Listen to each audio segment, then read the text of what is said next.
सिंधुदुर्ग जिल्ह्यात अवैध धंदे राजरोसपणे सुरू आहेत. हे धंदे बंद करण्यात पालकमंत्री नितेश राणे व पोलीस यंत्रणेला अपयश आलं असल्याचा आरोप शिवसेना उभाटा पक्षाचे नेते तथा माजी आमदार परशुराम उपरकर यांनी पत्रकार परिषदेमध्ये केला आहे. नामुष्की आहे, त्याचबरोबर पालकमंत्र्यांची नामुष्की आहे.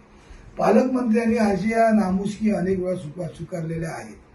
ज्यावेळी अफजल खानाची कबर कधी तुटली जाईल सकाळच्या वेळात अशी स्टेटमेंट करणाऱ्या पालकमंत्र्यांना शेवटी अफजल खानाच्या बाबतीत जेव्हा आरएसएस कडून जेव्हा बोलणं आलं तर चिडीचूप झाली.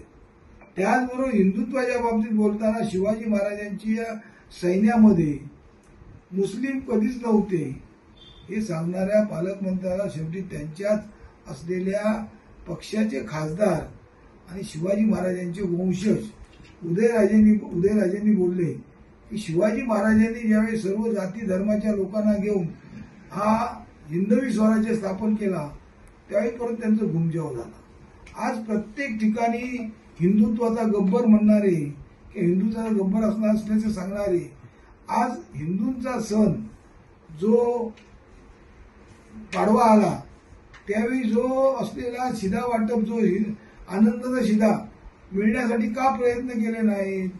पण मुस्लिम समाजाने सौगंधे मोदी ही जी वाटप केलं तर त्याला पण त्यांनी बोललं म्हणून आता त्यांचा परत दिशा सारियांकडे त्यांचा वर्ग केला. कुठूनही आपण प्रकाश होतात राहावं, कुठूनही आपण मीडियाच्या प्रकाशात राहावं यासाठी सर्व प्रयत्न चाललेले दिसत आहे. त्यामुळे जिल्ह्यातली आज खऱ्या अर्थाने मच्छीमारांचे प्रश्न मच्छीमार स्वतः आंदोलन करतात पारंपरिक. आज त्या ठिकाणी एलईडी दाखवत आहेत. तुम्ही एलईडी सर्व आतापर्यंत पकडले तर परत जिल्ह्यातल्या एलईडीला का जिल्ह्यातल्या किंवा रत्नागिरी जिल्ह्यातल्या एलईडीला का हात लावत नाही हा प्रश्न सर्वांसमोर पडलेला आहे. त्यामुळे मटका बंद करण्याचा घोषणा केली.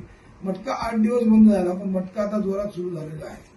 दारू गोवा बनावटी दारू दिवसा ढवळा वाहतूक होते पोलिसांना देखत सर्व त्यांचं सर्व देणं घेणं होऊन हे सर्व बघताना एक्साईजवाले सातत्याने दारू पकडत असले तरी दारू ही सातत्याने पकडताना पेपरमध्ये येत आहे. म्हणजे दारूवाल्यांना दारू पास करणाऱ्याला पालकमंत्र्याचा किंवा असलेल्या पोलिसांचा किंवा एक्साईजचा धाक राहिलेला नाही हे यावरून दिसत आहे. त्यामुळे पालकमंत्री लवकरच अयशस्वी व्हायच्या मार्गावर सुरू झालेला आहे.